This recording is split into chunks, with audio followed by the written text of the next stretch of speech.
Welcome to the K-Edit. In today's episode, we're here at InterCharm Korea, which is a beauty convention held in COEX. Let's check out some new innovations and see what exciting things are there in K-beauty. Follow, let's go.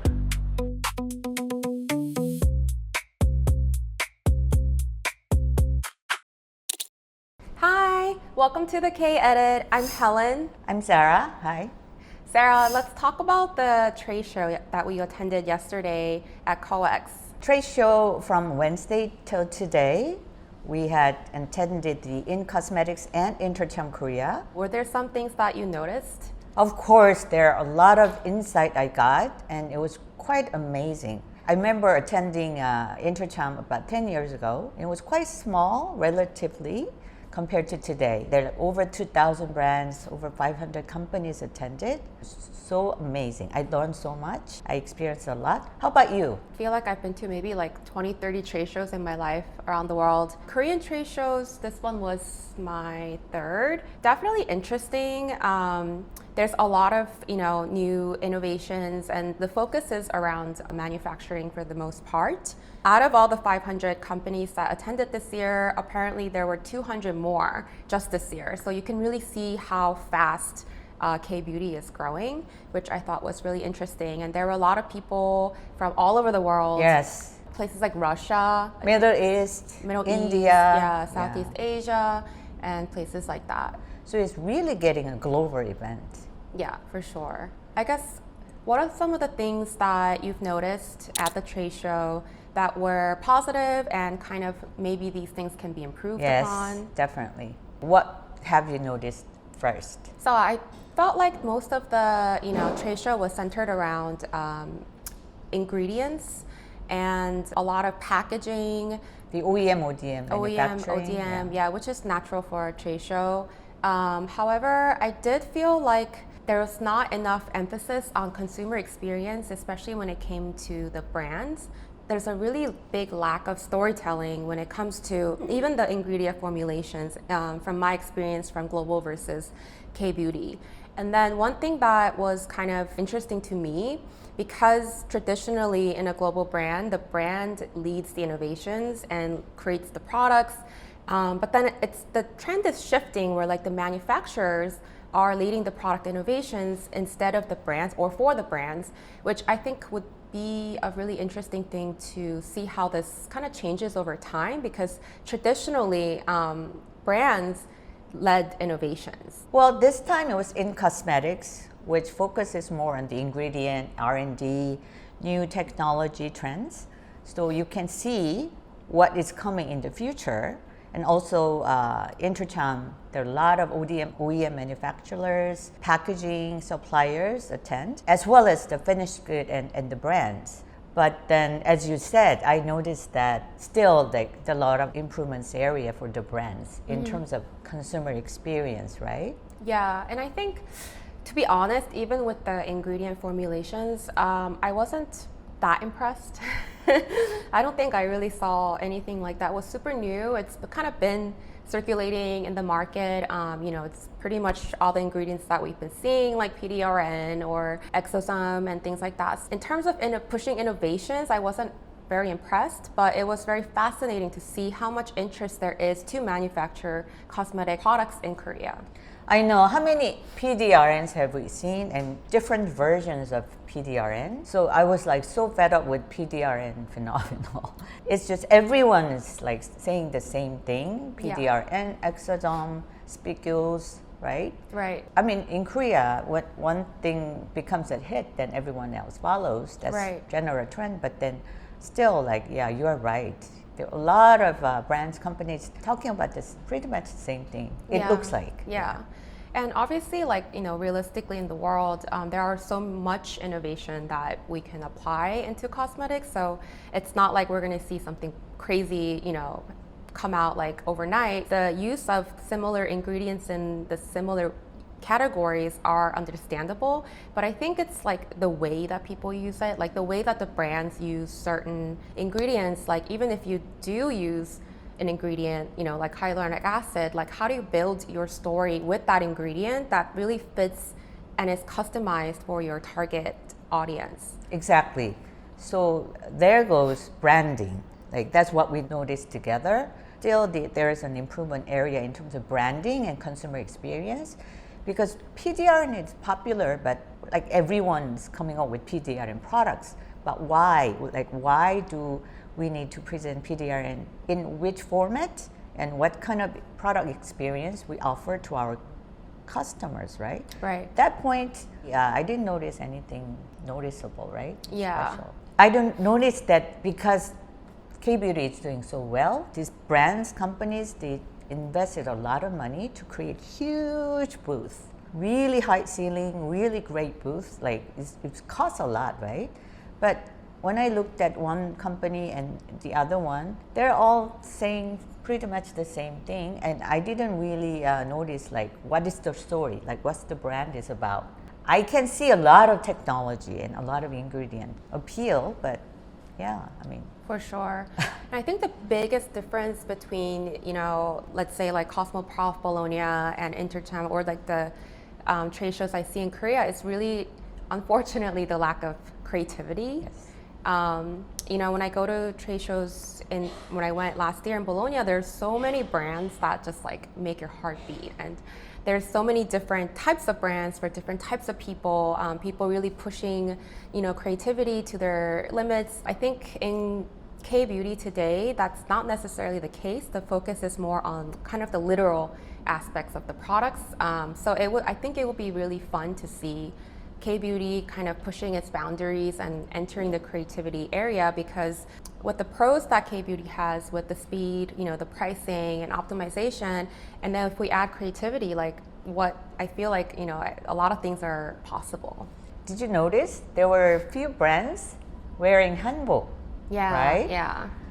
And I noticed there's one brand wearing like this royal hanbok. Yeah. And there are lines of the global guests trying to take a photo. Then what about the brand? Like product, where's the connection with hanbok and the product and brand? Yeah. It definitely grabs attention. I think that's what it's intended to do, but only a few really play out the story that fits the brand in like a very sophisticated and meaningful way, where it's not just like literally trying to get attention. Exactly, yeah. Yeah. But I noticed there are quite many players out there improving their storytelling, the presenting their new formula, new technology in a very well branded way. Right. So that was very good to see. Yeah, and I think that goes back to the whole, manufacturing-led or brand-led product development, whereas like historically it was always the brands that led the innovations. But now it's kind of the student becomes the master type situation, where like manufacturers kind of caught up, and some of them, they really do make products like the brands do, thinking about all the key things like, the target consumer, or the story behind it and things like that. So I think more and more it will be very interesting to see how hierarchy or priority will shift in the market.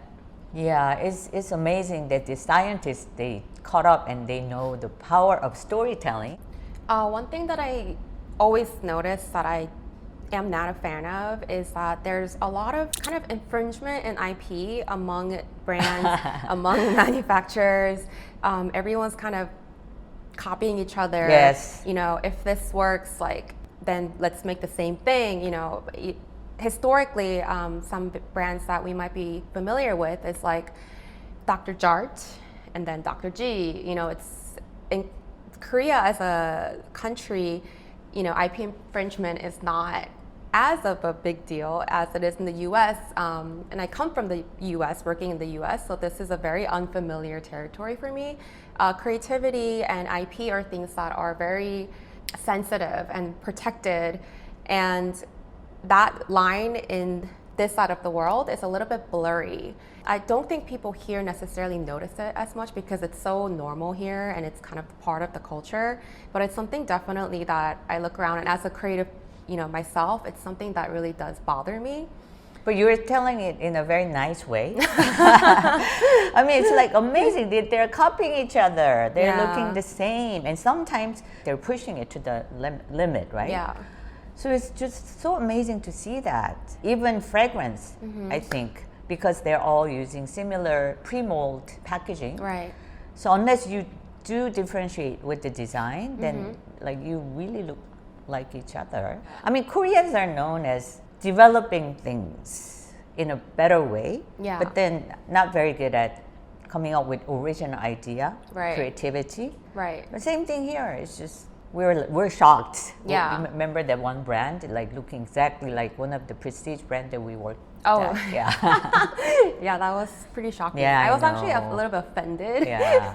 You It can- upsets me when yeah, I you see can feel that way. Yeah. Yeah. And then this isn't, besides just cosmetics, like actually recently the whole Gentle Monster and Blue Elephant situation, I think it's kind of interesting to know because Korean brands now operate globally. And so more and more standards have to align to a certain degree. Like, if copyright infringement here is more accepted, it's definitely not in other parts of the world. So when you have a Korean brand operate outside of Korea, like they're gonna face these kind of hiccups. And I thought the whole Gentle Monster and Blue Elephant was kind of symbolic because it was putting a spotlight onto kind of an overdue topic of copyright infringement. It's actually the government that needs to get involved, make sure that the brands are playing by the rules and there's regulations, because those are not things that individual brands can really go out and hunt and fight for every single time. So the government has to make an economy and a space for consumers and brands to operate in a fair and right way.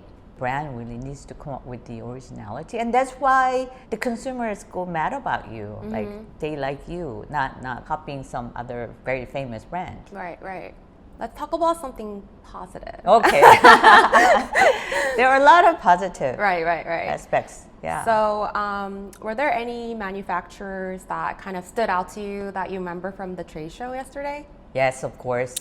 The Hansol Bio, I was really amazed by their efforts they put into this exhibition. Yeah. So remember, they created a small card of all these different new innovative formulas, and they have the QR code. Then you can request the samples to be sent to you. And then in front of the small card, they laid out this new innovative textures and stories and the technology behind it. And all the scientists, they're in their white gown, they're like guiding to next steps for you to understand everything. So I really liked that. Their innovations were so fun and so creative. Knowing that there's the pharmaceutical technical side of their innovations and how much fun they can make it, like I felt like that was really special for that manufacturing company to be able to do that. One of the most interesting product for me, there's actually a couple, but I have to say the sherbet ice cream bomb. Yes. And even though I feel like the ice cream concept has been seen and used before, the texture was just really Yeah, great. I It know. just felt really soft, and each color had different functions, and it was really fun, different innovation. Another one that surprised me was the shake and jelly cleansing oil. Yes. So it was this cleansing oil that if you shake it, it hardens. And what's interesting about that is that most of cleansing oils we don't like because of how slimy it is. Like even when I wash my face and I put oil here, like It just it drips. Yes. So I have to like use another hand. But with this product, if you shake it, it kind of hardens. So it takes away that kind of uncomfortable experience. So Hansol Bio is really thinking about the consumer Consumer experience yes. and pushing their innovations. And how do we better this experience? How do not just to make a unique and fun texture, they just really consider how to improve the user experience, right? Right. I'm sure there are other companies with great new technology and formulation, but the way they presented it was just outstanding, Yeah. I think. Yeah. Okay, then what about the brand? Have you noticed any good brand? I actually met this brand in Cosmoprof Bologna last year. Out of 2,000, 3,000 K-beauty brands that I've seen across these shows, there's only a few that really caught my attention. And this brand participated at InterCharm yesterday, so I was super happy to see them. They're called Lunarience, and the reason they caught my attention was when I saw them in Bologna. Their storytelling was so strong. It was really, they think like a global brand. I don't see typical Korean brands thinking in the way that they do, which is that their whole brand story was centered around healing while you sleep. So that's why there's that moon. They use a flower extract from a flower called Queen of the Night in their products. So the whole idea of healing while you sleep is a 360 execution in their brand and product development. Not only the storytelling part, they actually connected everything together with ingredients, technology, and they are focusing on the night care only, not like they have the whole range of everything. So they also use like fragrance that's very mild and good for sleep. Oh, okay. So it's like really the whole experience from like, you know, the packaging. The packaging is also different. Like they don't use the generic tubes that a lot of the, you know, K-beauty brands have been using. They really try to differentiate themselves and tell this whole story. It's not the easiest route, I know that for sure, and I talk with the brand president because building value is not, you know, instant gratification, which is kind of what most K-beauty brands are strategizing towards. But when you find another person or brand or company that thinks and values, you know, meaning, it's very, I'm very happy to meet brands like that. Yeah, as a startup brand to be that level is not easy. Yeah. We've seen huge booths with all this money invested, but then I couldn't notice any story behind it. Yeah. So, I mean, unless you really put efforts and study about it, like, it was not really conveyed well. Right. Another brand that was so funny and interesting and different. You want to talk about it? Ring the Bell. Yeah, the gimbap. So Ring the Bell is such a fun company because they make sheet masks that are so different than anything that exists in the market. And you know, the founder, he's such a creative guy. I think in his career he's made like over 100 sheet masks. So this guy's like the sheet mask master. And his whole philosophy is like, I don't want to make a product that already exists in the market. And that's kind of like the true craftsmanship, you know, mindset that like, you know, I'm a huge fan of. And so there's a mask called the gimbap sheet mask, and it's literally packaged like a gimbap, like inside this little roll, and then inside a box like that you would purchase at like a convenience store. And the storytelling goes throughout the product because he used seaweed extract as the physical sheet mask. And when you take it out of the packaging, you like roll it on your face. It's just so fun to watch. I know. And then the other ingredient that goes to gimbap, like rice. Yeah. And also radish and like carrots, cucumber, like all of those ingredients, like he leveraged inside the sheet mask. For me, at least, when I see a product, I just know, or I can feel like the intention behind who made it. And when you choose products that feel more thoughtful or more intended, you just know that these people didn't skip, you know, certain steps to get this product to you to just make money. Like it's somebody's passion. And thoughtful people or like, you know, thoughtful brands in general are more likely to think about what's best for the consumer, what's different for the consumer, more than just making money off the consumer. I know. He was not just about gimmick. So the other product that they introduced, the Mira, that was very interesting too. Actually. Yeah, that was really rethinking the face mask as well. So the Mira in Korean means mummy. And so the mask is like, kind of like it wraps around your face, has a slight lifting effect. And I think what's best about it is that it won't fall off. Yes. Because like sometimes we put mask on and like do you have to lie down, right? Yeah, and it like splats off and stuff. So yeah, he's definitely doing a lot of interesting things, and I'm really excited to see what more he's gonna come up with. Exactly. Were there any industry advice that, you know, would be applicable to people in the cosmetic industry that we've received? Yeah, I noticed that there is an OEM ODM manufacturer called Libecos, and they also have their own brand called Be The Skin, and their approach was quite amazing and motivational for the industry. We heard more from the CMO of the company, so I think we can share that clip. Yeah. 예전에는 조금 제품 하나하나가 되게 중요했다면 지금은 스킨 롱제비티, 그러니까 피부를 얼마나 건강하게 오래 유지시킬 수 있는가, 거기에 대한 관심이 굉장히 많으세요.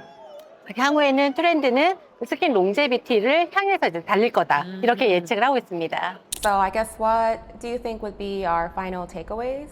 I mean, for me, it's like brand experience, branding first before technology.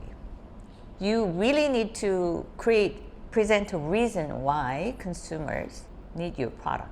I think it's both important, right? Science and the brand, but because science is so much more ahead of the branding portion in K-beauty, the brand story and development needs to catch up. And I think that's really where the opportunities in the market moving forward will be in K-beauty, is who is gonna understand this first and get there first, where everyone is just chasing the science and everyone is on the same boat. Like, who's going to be that differentiator factor that really looks at the holistic experience for the consumers? So can you guess how many brands have disappeared over the last few years? K-beauty brands? Yes. I want to say over 10,000.